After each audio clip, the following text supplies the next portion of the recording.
сіздер осы халықпен биліктің арасындағы алтын көпір, бұл үкіметтік емес ұйымдардың жұмысы.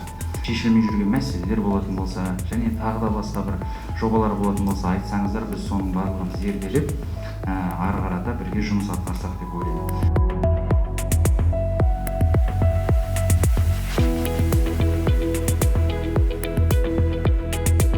Біздің негізгі қоғамдық жұмысымыз ол осы қоғамда сыбайлас жемқорлыққа қарсы мәдениет қалыптастыру.